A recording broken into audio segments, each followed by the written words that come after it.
বাবা এই বয়সে সোনারুঘাট উপজেলার মাঝে নির্বাচন এটাই প্রথম ইতিহাস, এটাই প্রথম। এই বয়সে সোনারুঘাট উপজেলায় দুইটা মানুষে দেখলে আমরা আসে, তোমরা তো রাজনীতি চাইছো, খাটে না কুটে না গড়টা দিয়ে উঠে, হয় না? হ্যাঁ হয় না নি? একটা কথা হয়ে যায়, এই বয়সে ফেসবুক থেকে ভিডিও বানাই আপনারা যে আমরা ভিডিওটা দেখছিলাম, 1 বছরে ইনকাম করছিলাম 50 লাখ টাকা। এখন আপনারা যে আমরা ভিডিও দেখে আমরা উপরে তুলিয়া দিছ, আপনারা লিগে কিছু করতাম না, আপনারা লিগে না করি, আপনারা ছেলে সন্তানের লিগে কিছু করতাম না। ওই বাজারও এই দিন এখানে আমরা যদি আমার বুট থাকতো মুক্তা পারে 5টা বুট একলাই দিলাম না।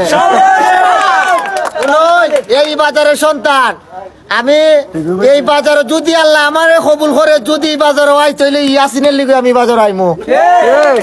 কোন লক্ষ মানুষ চাই না আমি আনতে শিহরণ, একজনই আনতে পারে জাতির জাগরণ। এই ছেলেটার কারণে আমি আবার এই বাজার আইছি। আমি যাইতাম গেছিলাম ওই যে জালমুড়ি খাওয়াইছিল আর একটা বল দিয়ে আসলাম, এরে দেখে যাই যাও।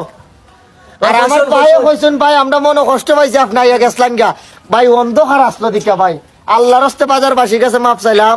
আমার ওয়াইফ মুক্তা এবার সোনারুঘাট উপজেলার মহিলা ভাইস চেয়ারম্যান প্রার্থী, তার মার্কা হইছে ফাঙ্কা। আপনাদের কাছে আমি আল্লাহর হস্তে চাইয়া গেলাম, ইয়াং জেনারেশনে একটা সুযোগ দেন।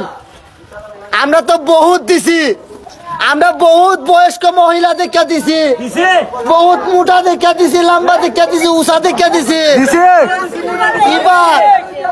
এবার ইয়াং জেনারেশনে একটা সুযোগ দেন। কথা দিলাম রাইতে 1টা বাজক 2টা বাজক পাহাড় পর্বত নদী নালা ভাঙ্গে হইলো, যদি বিপদ পরে কেউ আর একটা ফোন দে যে বেইমাই আইতইব, আমি ইনশাল্লাহ উপস্থিত থাকবো, কথা দেওয়া গেছে। এখন নিলে তো আমার মতো জুড়ে মারতারতো না।